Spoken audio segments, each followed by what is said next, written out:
ಇಲ್ಲೆಲ್ಲ ಸ್ವಾರ್ಥ ಮಗ. ಇಲ್ಲಿ ಒಬ್ಬರು ಇನ್ನೊಬ್ಬರನ್ನ ಪ್ರೀತಿಸೋದು ಒಂದು ಲೈಫ್. ಒಬ್ಬ ಹುಡುಗ, ನಾನು ಎಲ್ಲ ಗ್ರ್ಯಾಜುಯೇಷನ್ ಮುಗಿಸ್ಕೊಂಡು ಹೇಳ್ತಾ ಇದ್ದೀನಿ, ನೀವು ಯಾಕೆ ಭಾಳಷ್ಟು ಜನ success, you are unable to concentrate. ಏಕಾಗ್ರತೆನ ಒಂದು ಕಡೆ ಇಡೋಕ್ಕಾಗ್ತಿಲ್ಲ, ಶ್ರದ್ಧೆಯಿಂದ ಒಂದು ಪುಸ್ತಕ ಓದೋಕ್ಕಾಗಲ್ಲ, ಒಂದು ವಿಮರ್ಶೆನ ಫೇಸ್ ಮಾಡೋಕ್ಕಾಗಲ್ಲ. 22-23 ವರ್ಷ ಬಂದಿದೆ, 20-21 ವರ್ಷ ಆಗಿದೆ ಡಿಗ್ರಿಗೆ ಬಂದಿದ್ದೀರಾ, 23 ವರ್ಷ ಈಗ M.Com ಮುಗಿಸಿದ್ದೀರಾ. ಒಂದು ಕ್ರಿಟಿಸಿಸಮ್ನ ನಿಮ್ಮ ಕೈಯಲ್ಲಿ ಹ್ಯಾಂಡಲ್ ಮಾಡೋಕ್ಕಾಗಲ್ಲ. ಬೀದಿಯಲ್ಲಿ 4 ಜನ ಬೈಕೊಂಡ್ರೆ ಡಿಪ್ರೆಸ್ ಆಗ್ತೀರಾ, ಅಪ್ಸೆಟ್ ಆಗ್ತೀರಾ. ನಾಳೆ ಹೆಂಗೆ ಎಂಪೈರ್ಗಳು ಕಟ್ತೀರಾ ನೀವು? ಫಸ್ಟ್ ಒಂದು ರೋಗ ಇದೆ, ಅದು ವಾಸಿ ಮಾಡ್ಕೋಬೇಕು. ಯಾವನ್ ಏನು ಅಂದ್ಕೊಂಡ್ರೆ ಏನು, ಆ ರೋಗನ ವಾಸಿ ಮಾಡ್ಕೊ, ಮುಟ್ಟಿದ್ದೆಲ್ಲ ಚಿನ್ನ. ನಿನ್ನನ್ನು ಹೊಗಳಿದ್ರೂ ಹ್ಯಾಂಡಲ್ ಮಾಡೋಕ್ಕೆ ಬರಲ್ಲ.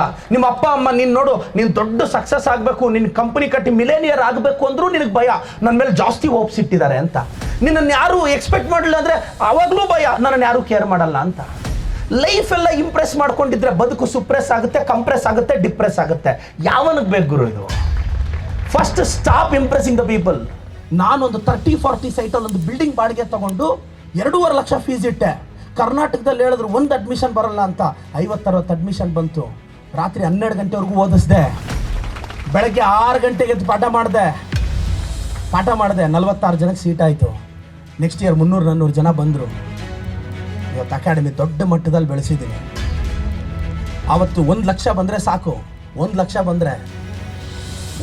ಬಂದರೆ ನಾನು ಹೋಗಿ ಇಮಿಡಿಯೇಟಾಗಿ 1 ಲಕ್ಷದಲ್ಲಿ ಆ್ಯಡ್ ಕೊಟ್ಟೆ. 1 ಲಕ್ಷದಲ್ಲಿ. 1 ಲಕ್ಷದಲ್ಲಿ ಆ್ಯಡ್ ಕೊಟ್ಟಾಗ ಮತ್ತೆ 1-2 ಅಡ್ಮಿಷನ್ ಬಂತು. ರಿಸ್ಕ್ ಮಾಡಿದೆ. ನಾನು ರಾಜಕಾರಣಕ್ಕೆ ಬರೋದಕ್ಕಿಂತ ಮುಂಚೆ ನನಗೆ ಟಿಕೆಟ್ ಡಿಕ್ಲೇರ್ ಆಯಿತು. ಟಿಕೆಟ್ ಡಿಕ್ಲೇರ್ ಆದಾಗ ನಮ್ಮ ಫ್ಯಾಮಿಲಿ ಎಲ್ಲ ಭಯ ಬಿದ್ದರು. ಆಗಲ್ಲ, ನೀವು ಸೋತೋಗ್ತೀರಾ, ಲೈಫ್ ಹಾಳಾಗೋಗುತ್ತೆ. ನಾನು ಹೇಳಿದೆ, ತಿಂಗಳ ಎಕ್ಸ್ಪೆನ್ಸ್ಗೆ ಎಷ್ಟು ಬೇಕು? 15-20 ಸಾವಿರ. 20 ಸಾವಿರ ಇಂಟು ಲೆಕ್ಕ ಹಾಕು, 2.5 ಲಕ್ಷ ಬೇಕು. 10 ವರ್ಷಕ್ಕೆ 25 ಲಕ್ಷ ಬೇಕು. ಹೋಗಿ 25 ಲಕ್ಷ ಬ್ಯಾಂಕಲ್ಲಿ ಡಿಪಾಸಿಟ್ ಮಾಡಿ. ಈ ಲೈಫಲ್ಲಿ ಏನಾದರೂ 10 ವರ್ಷ ನಾವು ಹ್ಯಾಪಿಯಾಗಿ ಬದುಕ್ತೀವಿ. ಒಳ್ಳೆ ಸೋನಾ ಮಸೂರಿ ಅಕ್ಕಿನೇ ತರ್ತೀನಿ ಮನೆಗೆ. ರಿಸ್ಕ್ ಮಾಡಿ ಇಳಿದೆ ರಾಜಕಾರಣಕ್ಕೆ. ಆವತ್ತೇನಾದರೂ 100 ಜನದಲ್ಲಿ 100 ಜನ ನನಗೆ ನೆಗೆಟಿವ್ ಹೇಳಿದ್ರು, ಬೇಡ ಆಗಲ್ಲ. ಟ್ರೈ ಕೊಟ್ಟು ನೋಡಿದೆ, ಆಗೋಯ್ತು.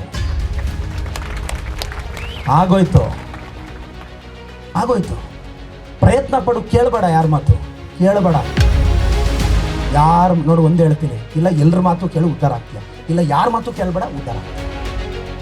ನಿನ್ಗೆ ಅನ್ಸ್ದಂಗೆ ಅರ್ಧ, ಹೇಳ್ದಂಗೆ ಅರ್ಧ ಕೇಳು. ಎಲ್ಲೂ ಇಲ್ದಾಗ 15-20 ಸಾವಿರ ಸೆಟ್ಲಾಗಿ ಹೋಗ್ತೀಯ. ನಾನು ಹೇಳೋದಷ್ಟೇ.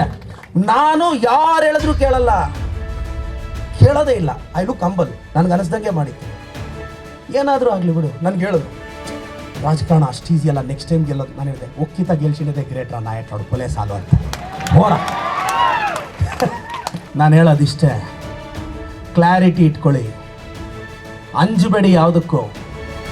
ಯಾರಾದರೂ 4 ಜನ ನಿನಗೆ ಯಾರಾದರೂ ನಿಮ್ಮೂರಲ್ಲಿ ನಿನ್ನ ಯಾರಾದರೂ ಇನ್ಸಲ್ಟ್ ಮಾಡಿದ್ರೆ ನನ್ನನ್ನು ಜ್ಞಾಪಕ ಮಾಡ್ಕೋ. ಸ್ಟೇಟ್ ಎಲ್ಲ ಬೈಸ್ಕೊಂಡು ಹವಾ ಹೆಂಗೆ ಮೇಂಟೈನ್ ಮಾಡಿದ್ದೀನಿ.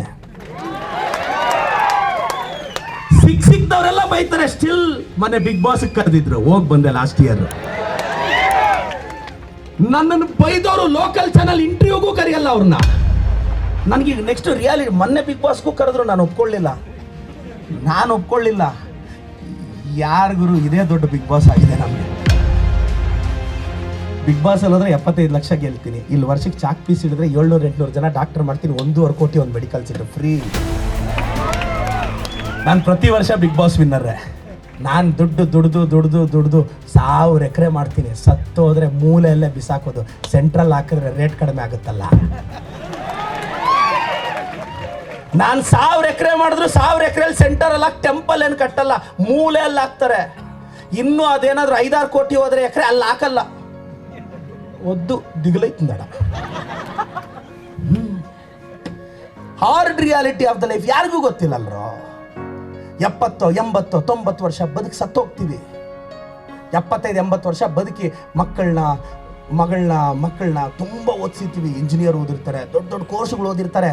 80-90 ವರ್ಷಕ್ಕೆ ಅಪ್ಪ ಸತ್ತೋದ್ರೆ ಮಗನೋ ಮಗಳು ಏನಂತಾರೆ, ಬಾಡಿ ಎಷ್ಟೊತ್ತಿಗೆ ಬರುತ್ತೆ ಅನಿಸ್ತಾರೆ. 80-90 ವರ್ಷದ ಡ್ಯಾಡಿನ ನಿಮಿಷಗಳಲ್ಲಿ ಬಾಡಿ ಮಾಡಾಕ್ತಾರೆ.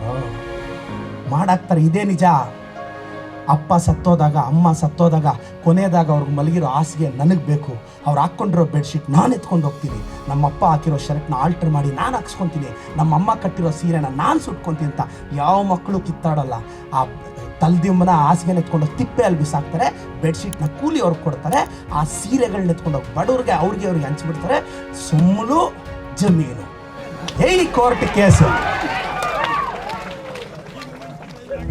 ಅದಕ್ಕೆ ಪಾಪ 80-90 ವರ್ಷ ಆ ಮನೆಯಲ್ಲ ಯಜಮಾನ ಆಯಮ್ಮ ದುಡ್ದು ದುಡ್ದು ದುಡ್ದು ಸತ್ತೋಗಿರ್ತಾರೆ.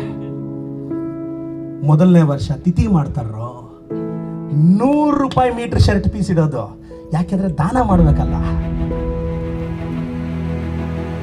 ರೆಮಾಂಡ್ಸ್ ಹಾಕಿದ್ರು ಇಷ್ಟ ಆದ್ರು ಮೂರನೇ ದಿನ ತಿಥಿಗೆ ನಿನಗೆ ಫೇವ್ರೆಟ್ ಅಂತ 2 kg ಸ್ವೀಟ್ ಸಮಾಧಿ ಹತ್ರ ಎತ್ಕೊಂಡು ಹೋಗಿ ಕಾಗೆ ವೇಸ್ಟ್ ಮಾಡುತ್ತೆ ಅಂತ ಒಂದೇ ಸ್ವೀಟ್ ಇಟ್ಟು ಮಿಕ್ಕಿದ್ದ ಡಬ್ಬಗಳಲ್ಲಿ ಹಾಕೊಳ್ತಿರ್ತಾರೋ. ಈ ಕ್ಲಾರಿಟಿನೂ ಇಲ್ಲದೆ ಬದುಕಿದ್ರೆ ಎಂದ್ರು. ನಾನು ಹೇಳೋದು ಯಾಕೆ ಗೊತ್ತಾ? It's an hard reality of the life. Understand. ಸತ್ತ ಮೇಲೆ ಬದುಕೋದೆಲ್ಲ ಬೇಡ, ಬದುಕಿದ್ದಾಗ ಬದುಕಪ್ಪ. B practical.